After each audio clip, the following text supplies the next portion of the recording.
Alright guys, so I was dropping my kids off at school this morning and I run into a friend who's got a beautiful Japanese garden that he maintains very nicely, keeps watered well through the summer, and throughout the garden he's got some irises planted. And he asked me this morning, Mike, when do I cut back all of that top growth from the irises? Because if you guys have plants like that, we all know that the leaves in the fall time can start turning yellow and dingy and not looking so good. And so, you know, a lot of times we want to spruce up our garden and trim all that stuff out and get rid of it.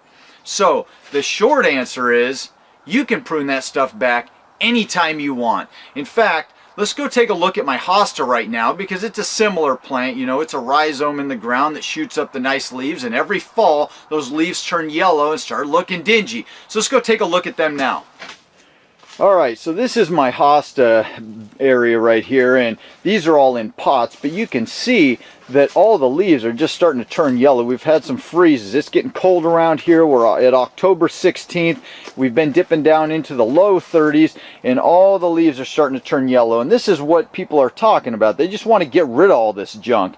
Well, the truth is, I mean, the real answer is you can do it anytime you want, but the sooner you cut back this stuff, the less time this plant, I mean, look at this right now. There's still some green here. Some of these leaves are still producing energy for those roots underground. And so the sooner you cut them back, the less energy they're going to have in the spring to produce really nice, beautiful blooms. So I typically like to leave all of this material on the plant as long as it can stay on there. You know, the answer that I like to give is after the first freeze. That's when I would cut all this stuff back if you really want to cut it back. After the first freeze is pretty safe because then you know that those leaves are pretty well dead. They're not collecting sun anymore. They're not building any nutrition down in the roots with those leaves. So you're pretty safe to say you can get rid of them at that time. But you can do several things with them. You can either cut them off and get rid of them, or you can do like I do, just leave them right in place. If you really think about it, not a lot of people are out looking at gardens in the fall time. You know, people are thinking about gardening and looking at gardens and landscapes in the spring when everything's at their prime, unless they're crazy like we are, going out to nurseries when it's snowing. But that's a whole different topic. So, you know, it doesn't matter so much to me if everything looks a little yellow like that. And I think some of that yellow adds some beauty to the landscape, tell you the truth. But, you know, I don't mind leaving it for a little while longer. And the real truth is what I do, I leave it indefinitely because all of those roots from those plants are down in the soil mining minerals all summer long, bringing them up to the surface in those leaves, and then when they die back, if you just leave it on top, it's naturally mulching itself, protecting itself through the winter, and then all of those leaves and stems break down into the soil and just feed the plant again.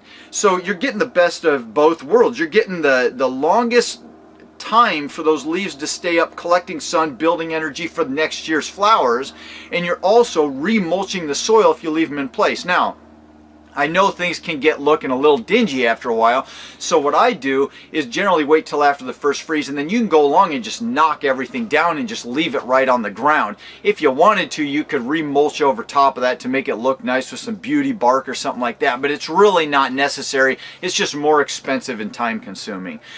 In the spring anyway, the greenery starts coming up early in like February, and it ends up covering all of that other stuff anyway, so it doesn't really matter.